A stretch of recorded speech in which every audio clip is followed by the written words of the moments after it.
السلام علیکم جی۔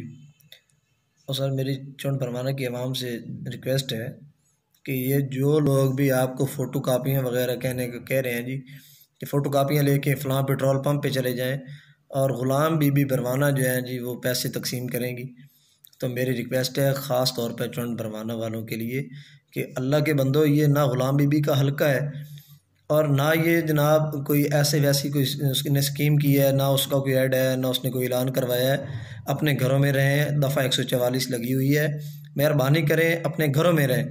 لوگ جو ہیں جو بستی امام بارگاہ سے، بستی سعید آباد سے اور قبرستان والی کالونی سے اور نئے ٹھٹے، یہ تمام لوگ جناب دوڑے دوڑے جا رہے ہیں جی کہ اوروں والے pump per Ghulam be be جو ہے جی پیسے تقسیم ہو رہے ہیں جی، وہاں پہ جی فوٹو کاپیاں جمع کرائیں جی۔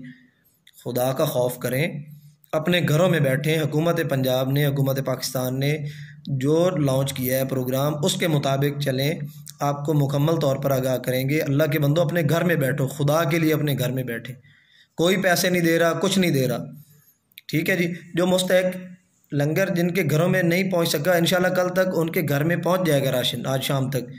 آپ پلیز گھر میں بیٹھیں، کسی جو ہے نا سیاسی کٹھ بتلی کا حصہ نہ بنے۔ لوگ آپ کے گھروں میں دے کر آئیں گے، پریشان نہ ہوں۔ رزق کا وعدہ اللہ تعالیٰ نے کیا ہے، اپنی عزت نفس برقرار رکھیں پلیز، خدا کے لیے اپنے گھر میں بیٹھیں میرے بھائی۔ کوئی وہاں پہ پیسے نہیں ہے، کچھ نہیں ہے۔ فوٹو کاپیاں آپ جمع کر رہے ہیں جی، یہ وہ کر رہے ہیں جی، کوئی اعلان کر رہا ہے جی کہ فوٹو کاپیاں یہ ہے وہ ہے، کچھ نہیں ہے۔ اس دھوکے میں نہ آئیں، اپنے گھروں میں بیٹھیں، جو کچھ ہوگا ہم آپ کو بتائیں گے۔ مہربانی، اللہ حافظ۔